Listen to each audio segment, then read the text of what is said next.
Hi, my name is Dr. Hilary Knight. Thank you for joining me for my presentation of infant feeding and oral care.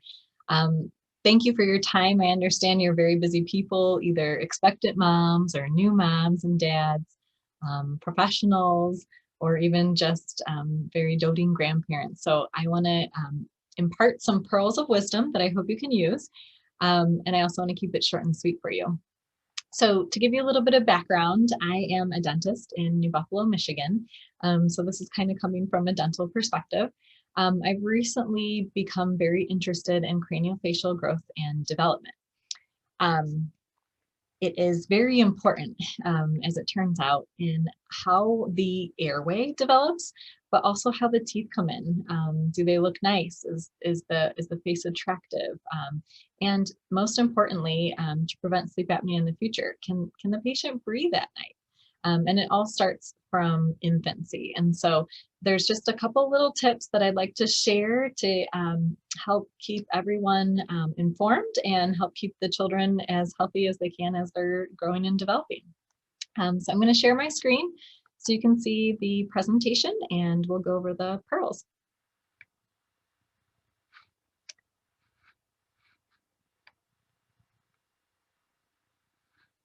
Okay.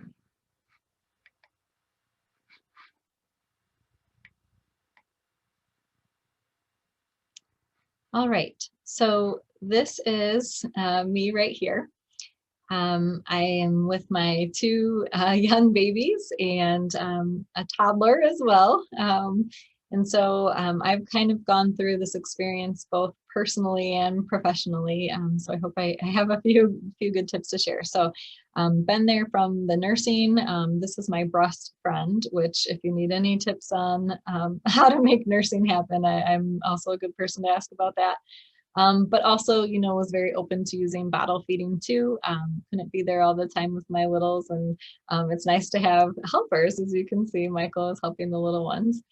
And then, of course, oral care. When does it start? When should it start? What should you be doing? That kind of thing. So, all right. The first thing to know is that normal craniofacial growth starts before birth even. And by age 2, 55% of the craniofacial area is already developed. And so this picture shows us really nice. The inside of the skull, the inside outline is at 2 years old. And then as you progress to 17, you see this mid face is going forward and almost lifting up just a little bit. And that's what normal development should look like. By 4 years old, over 70% of the development has already happened. So this presentation will go over what are the things that parents can be doing to help their children actively develop a strong, well-developed craniofacial mid-face region, which will also help with the teeth when they come in. And growth and development continues up until 17 years old, but you can see by age 12, the majority of growth is already completed, about 90%. Okay, so first pearl here is that the structure of someone's face is not entirely due to genes, as we may believe. The couple photos that I have up here, this on the upper left just shows a boy who started out with a rectognathtic chin, so you can see his chin looks protruded, and it almost looks like he's got maybe buck teeth under that upper lip. This boy was treated with a growth appliance only, and you can see that his lower jaw came forward. He's got a more defined jawline, and the face no longer has that convex shape. He's got a more pronounced mid-face and a more pronounced jawline. Okay, but some other examples that might be really pertinent in terms of looking at how the face develops and can change. I'm going to show you a couple other examples too. So right here we have a series of photos. This is the same boy. So at age 10, this is what he looked like, fairly attractive young face. And what happened is that boy actually got a hamster that he kept in his room. And he was allergic to the hamster. So in response, because his nose was always stuffed up, he started to breathe through his nose, and he started to have that resting tongue posture where the tongue is low and the mouth is open.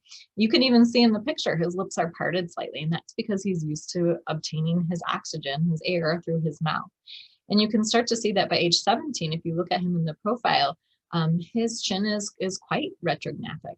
It looks like his nose is really big and sticking out very far, but this is something that is just a visual trick, if you will. The nose isn't too big, the midface and the jaw are too small.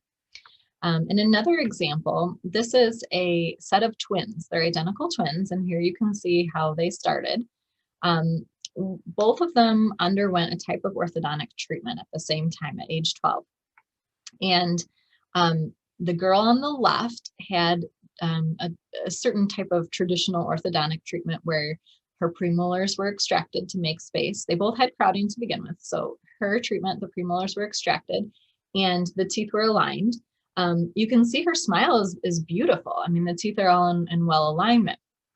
The other patient actually used a growth appliance to grow and expand her palate to accommodate all the teeth that were crowded. So she didn't lose any teeth. Also has a beautiful smile. But who has the more fuller mid-face area? And which profile, or excuse me, which photo do you think is more attractive?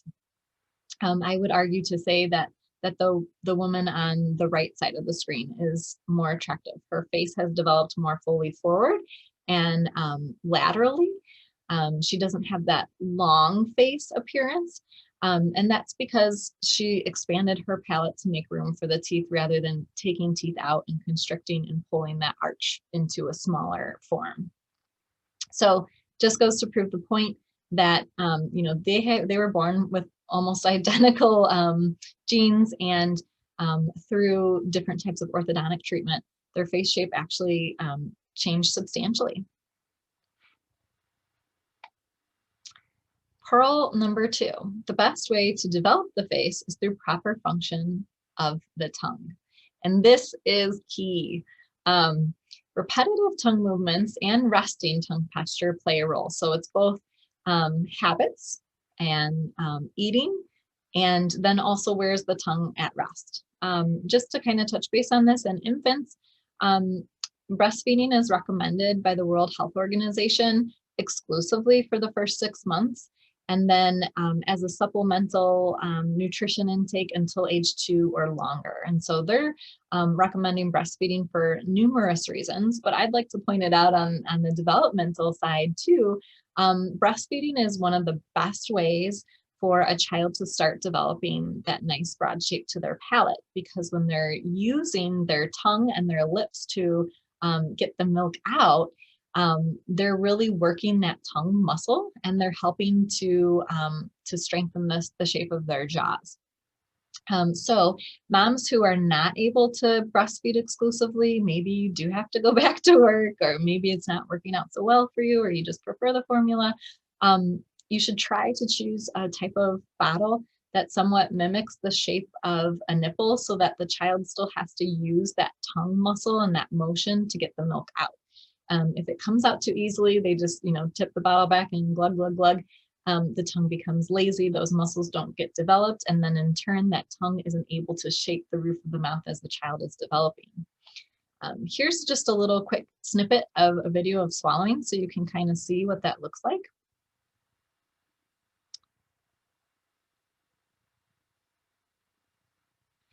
Sometimes a graphic is good. Deglutition is the process by which food passes from the mouth through the pharynx and into the esophagus. As simple as it might seem to healthy people, swallowing is actually a very complex action that requires an extremely precise coordination with breathing, since both of these processes share the same entrance, the pharynx. Failure to coordinate would result in choking or pulmonary aspiration. Swallowing involves over 20 muscles of the mouth, throat, and esophagus, which are controlled by several cortical areas and by the swallowing centers in the brainstem. The brain communicates with the muscles through several cranial nerves. Okay, so that video gets really in detail, and actually the swallow of a nursing child is a little different than the swallow of an adult or a child who's eating solid foods. But the main takeaway here is that the tongue is pushing up against the palate as the swallow is happening. And in adulthood, when we start eating solid foods, that swallow pattern is very critical to the development of the palate. The swallow should be passive, so you shouldn't really see the facial muscles engaging much at all. And it should feel like the tongue first hits the roof of the front of the mouth and then kind of pushes up against the palate as the food is pushed back down the throat. Okay, so let's say you are a new mom and you'd really like to nurse and things are not going well and you're wondering why. I would suggest, the first day that the baby is born or while you're still in the hospital, to have a professional come and check for a tongue and a lip tie if you're having any trouble getting the latch. Most hospitals are really great now to have lactation consultants come in, and a lot of them are trained to look for these tongue ties. But some of them are a little more difficult to spot. So if you feel like something is not quite right in terms of how your baby is latching, definitely reach out to a professional and have your baby looked at. So these are a couple of examples. A class 1 tongue tie is probably the type of tongue tie that most people think of, and it's very easily recognizable. You can see that little band of tissue is attached right to the tip of the tongue. So that's pretty obvious that tongue isn't going to have much mobility. A class 2 is not, the little frenum here is not attached right at the tip of the tongue, it's just slightly below. A class 3 inserts more towards the base of the tongue, but you can still see this thin band of tissue here. And a class 4 tongue tie is one of the most difficult ties to recognize because there's no tissue that's holding the tongue into place. What you can see though is that the sides of this baby's tongue are elevated and the front of the tongue is elevated, but the base of the tongue is not elevated. And that's the part that's very crucial to help the baby suck and actually get the milk from the breast. So class 4 tongue ties are the most commonly missed, but they do definitely impact how well breastfeeding can happen. Another thing that you will want to look for is a lip tie. Lip ties are fairly easy to identify. I don't even have a picture of a class 1 in this example. Dr. Gahiri is who I used for these examples, but the doctor notes that a class 1 is very, very rare. So it would be this little tissue inserting way up high, not even on the attached tissue of the gums at all. So class 2, your lip is inserting high on the gum here. A class 3, the frenum is attached at the crest of the gums. And a class 4, it actually wraps around to the palate. So babies with a class 3 or class 4 can also sometimes have trouble nursing because they have to be able to put their lips around the breast to really get a good latch. And so this is another piece of anatomy to look for in your baby. And it may need to be, this lip tie may need to be released to have success with nursing. Most babies tolerate it very well. These days, the procedure is a laser. We use a laser, and so the babies don't have as much difficulty healing afterwards. And the breast milk does help to soothe that new wound too. Okay, so we've talked about nursing a little bit. We're going to move on to pearl number 3. Which is introduce solid supplemental foods to your baby around 6 months. And now every baby is different, so there's no hard set time on this, but when you start to see your baby interested in foods and they're old enough to actually, grasp the foods, they can start practicing their adult swallow mechanism. Practicing chewing is key to helping a child develop strong tongue musculature and a correct swallow pattern. Choose foods that have a low choking risk and are easy for the baby to grasp and explore, and always stay with your baby when they're exploring new foods. And we keep using the words explore here because this isn't about your baby obtaining their nutrition. This is really about your baby learning about their environment, specifically foods, how they taste, how they move through the baby's mouth. And so, it's recommended to start with foods that the baby can actually grab onto, but are soft and are not a choking risk. So here's just some cut up examples so you can kind of see what that would be like. There is a really nice theory, or I guess school of thought, of how to introduce solid foods to your baby. I like it because it gives autonomy to the child. It really lets the child be an active participant in their nutrition. But there are some modifications to this as well. So baby-led weaning, you may have heard of. It was first discovered by, or written about by, Gil Rapley and Tracy Marquette. And it's BLW for short. And it's basically the style of feeding that allows infants to feed themselves right from the start. So you're avoiding purees, you're not spoon feeding your baby, you're letting them interact with their foods, decide what to put in their mouth, and handle it themselves. It is a little messy, and at the end I do have reference to their book. They have really great suggestions of first foods that you could try, and how to kind of cope with the emotions that go along with your child trying their first foods. So I'd just like to share a little video with you. This is a toddler, so he's about 18 months, and this video enjoying an ear of corn, and he's handling it with his hands. He's eating at his own time.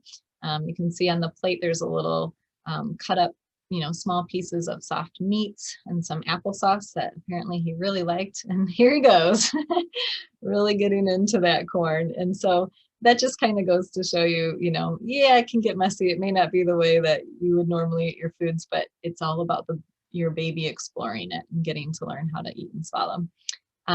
The last little part of the video, he was drinking out of a sippy cup, which we will talk about next. I don't recommend sippy cups anymore. That's something that I didn't know about then, but really babies that are interested in learning to drink water should either be using an open cup, and that can happen around 6 months of age. Just put a tiny bit of water in there. It doesn't have to be a lot at all. Or you can use a straw.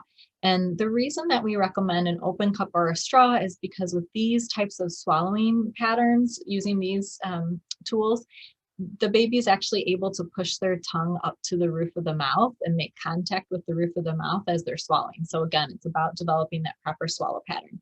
With a sippy cup, that little nipple gets in the way, and the tongue is not able to do the movement that it's supposed to do. So there's a few good recommendations here for different types of cups that I think is a great idea. We'll go on to the next slide here. Okay, so pearl number 4, the tongue is a natural soother. Babies are programmed with a sucking reflex, and it's helpful to obtain nutrition, but also for soothing. And the tongue is key to both of those components. Some babies are even sucking their thumbs in utero. You can see that there. Try to avoid using pacifiers that don't allow for proper tongue placement at the roof of the mouth. Some dentists will say that orthodontic pacifiers are acceptable. The reality is, if there's a piece of plastic between the tongue and the roof of the mouth, the tongue is not getting to its proper place, and the tongue is not working the way it is designed to work. So whether or not it's classified as orthodontic, I would recommend avoiding pacifiers if at all possible. If you don't introduce it to them in the first place, they won't know what they're missing either, which makes it a lot easier in the future instead of having to worry about how you're going to take the pacifier away. And lastly, you want to encourage babies to close their lips while they're sleeping, and remove fingers from the mouth if the baby does fall asleep while sucking their hands. So you can't remove a hand, and I'm not saying, pull the hand out, of the mouth whenever you see it. But if the child is relaxed and calm, and they can tolerate not having their finger in their mouth, try to, just gently remove it and see how they do. If your baby's not having it, wait until they fall asleep and then take the thumb out and close their lips. It just can be a gentle closure, and that'll help the baby learn to position their tongue to the roof of their mouth and breathe through their nose while sleeping. So here's a picture of a child who's actually breathing through her mouth. And had I known about this pearl while she was growing up, I would have just gently closed her lips to kind of promote that nasal breathing. Pearl number 5, never go to bed with dirty teeth. So this kind of goes back to the bottle feeding. Don't let an infant fall asleep with a bottle. This can lead to rampant decay from sugar in the milk. And nobody wants to have cavities on a child as young as 2 years old. I mean, that is hard for the child, it's hard for the parent, and it's hard for the practitioner. Most of those children do have to be sedated and go to the hospital. So it's a big deal and it's easy to avoid. What you want to do is introduce gentle cleaning of the gums right from the start. So wash your infant's gums gently with a wet washcloth when cleaning their face. And this will help get the infant accustomed to oral care once the teeth come in. And lastly, don't put anything other than milk into a bottle, and only milk or water in a sippy cup. So I shouldn't have said sippy cup. I should have said a straw cup or an open cup. See, I'm so used to it. If your child is allowed to have juice in their straw cup, what happens is they don't drink all the juice at one feeding. And so they'll tend to go play and come back, and, take little sips here and there. And what will happen is that that child has a longer exposure time to the acid in the juice. And so decay can happen at a much faster rate. So you always want to put juice in an open cup. So don't put it in a straw cup. The only thing that can go in a straw cup is water and milk if you're traveling, but really milk should be ideally in an open cup too once your baby is starting to learn to do that. Start with a straw. When they're ready to transition, go to the open cup. So this is just a video of how you would wash an infant's gums with a washcloth. Most parents are giving their children washcloth baths anyways. So, start by washing their eyes, wash their face and their nose. And then what I liked to do was to use a different end of the washcloth and just use it to rub on the gums in just little tiny circles, nice and firm so that they can kind of feel that the pressure there. And oftentimes they'll just want to bite, against that washcloth or suck on that washcloth. And that's good too. So it just gets them used to having their gums cleaned. Yep, there he goes. He wants that washcloth. Okay.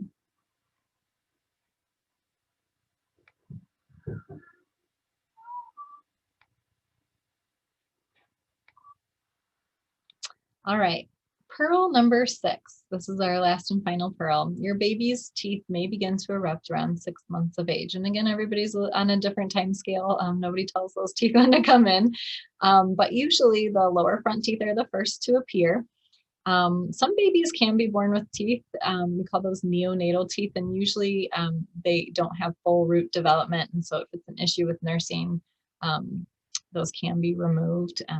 Usually moms will tolerate them, but it's always a question that I get. When teeth do come in, iced teething rings or silicone baby feeders with frozen milk or fruit make excellent teethers. And so that's a picture of these. I would order them on Amazon. I like the silicone kind because you can put it in a dishwasher, which is wonderful for a new mom. But they do make the mesh kind as well, which I think is really nice for the baby to get more of a feel of the texture and actually chewing a little bit more. So pick which one works best for you. And when the baby teeth do appear, it's time to make an appointment to see your dentist. We recommend visiting by age 1, even if you don't see teeth yet, but usually by then you will.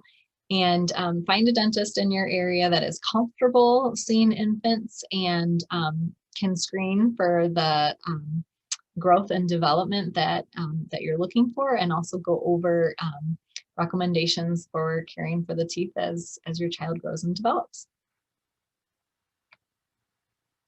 All right, so additional resource, this is the book I mentioned when I was discussing introducing solid foods to your baby-led weaning. The other method is the Bliss method, and it combines the baby-led weaning ideals with also some homemade purees. So if you're still thinking of using those, whether you freeze them and put them in your mesh baby feeders or you're actually using a spoon, you can kind of see what works best for you. But again, the whole premise behind baby-led weaning is really to not have the adult controlling what the baby eats. The baby should be able to explore and select their own foods. Again, not about getting nutrition in the first couple of years. That's still going to be coming from the breast milk or the formula, but it will help them grow and develop. We've got a YouTube page, Harbor Country Dental, where we're going to be sharing videos as we make them and as we find them, really. So check out our page for more information. Thank you so much for your time. If you have any questions, feel free to email me. My email address is right here, hillaryvknightdds@gmail.com. We're located in New Buffalo, Michigan, and I'd be happy to have a conversation and answer any questions you may have. Thank you so much.